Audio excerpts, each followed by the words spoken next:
बताइए जरा कि यहाँ पर ये सब कुछ जो चल रहा है, भाई ऐसा नहीं है जो मुझे दिख सकता है सबको दिख सकता है, तो इतने सालों से जहाँ ये लोग आ रहे होंगे उनको नहीं दिख रहा था। ये मैं हनीफ खान लोकल यहाँ के हूँ।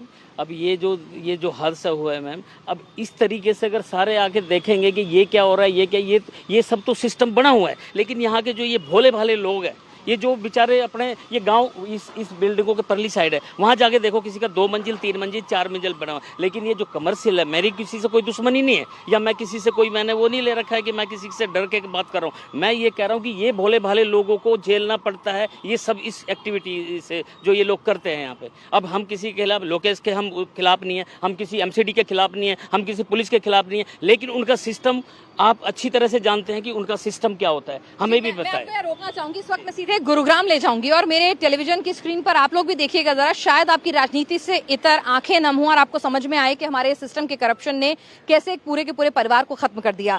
विवेक अग्रवाल जी का पूरा परिवार दिल्ली की आग में जल गया था और उनके पिताजी यहाँ बराबर में अस्पताल में भर्ती थे, परिवार उनको देखने के लिए आया हुआ था और पूरा का पूरा परिवार के 8 सदस्य जलकर खत्म हो गए। बूढ़े बेबस पिता को ये भी नहीं मालूम है कि उनको देखने के लिए, उनकी तीमारदारी करने के लिए उनका बेटा, बहू, पोते पोतियां आए थे और आज वो इस दुनिया में नहीं रहे हैं।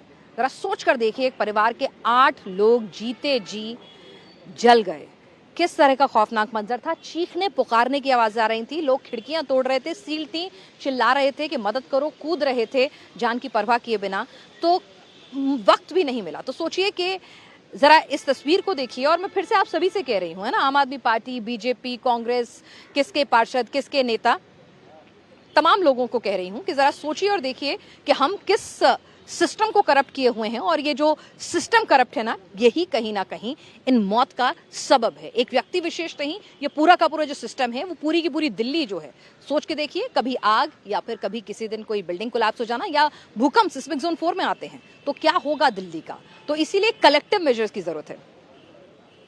विवेक अग्रवाल का पूरा परिवार यहाँ पर आज उनके परिवारजन उन्हें नम आंखों से विदाई दे रहे हैं। दिल्ली के अस्पताल में उनके पिता राधेश्याम अग्रवाल भर्ती थे, जिनको देखने के लिए आए थे। उनके बेटे विवेक, पत्नी, 2 बेटियां और मां के साथ वो यहाँ पहुंचे थे। तो भाई सभी ने तस्वीरें देख ली हैं। अब प्लीज मैं उम्मीद करूंगी यहाँ बीजेपी, कांग्रेस, आम आदमी पार्टी ये सब नहीं करें हम थोड़ी देर के लिए, ठीक है। सर मैं वही कह रही हूँ कि जब ये जो इमारतें बनती हैं, आप लोगों से पैसा लिया जाता है?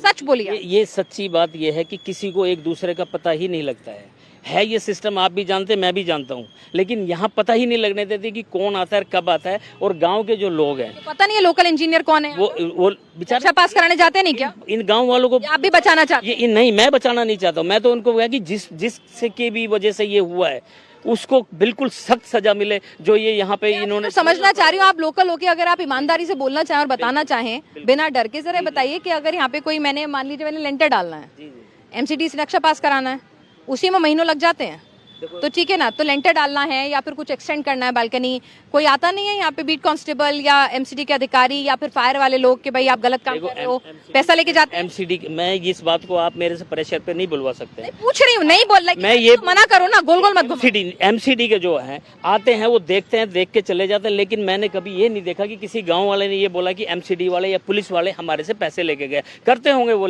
लेकिन यहाँ मैंने कभी उनसे सुना नहीं। वो बेचारे भोले भाले लोग हैं, अपनी 2-2 3-3 मंजिल। एमसीडी वाले और सब पुलिस वाले भी सब इतने भोले भाले हैं कि नियम कानून की धज्जियां उड़ रही होती हैं तो वो भी कुछ नहीं कहते हैं, सब भाईचारे में चल रहा है।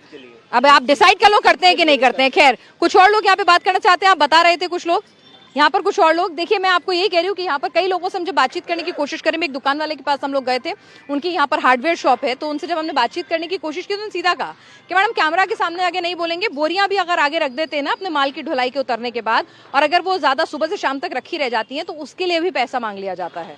तो ये सब इमारतें बन गई, ये किसी को पता नहीं चला, ये बात हजम नहीं होती है। साहब आप यहीं रहते हैं? जी जी। क्या नाम है आपका?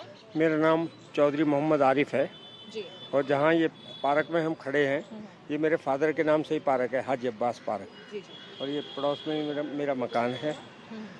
और जब ये हादसा, मकान का तो एनओसी है ना साहब? सब है। ये हादसा हुआ, बहुत दुख की बात है जी, बहुत बड़ा दुख है ये।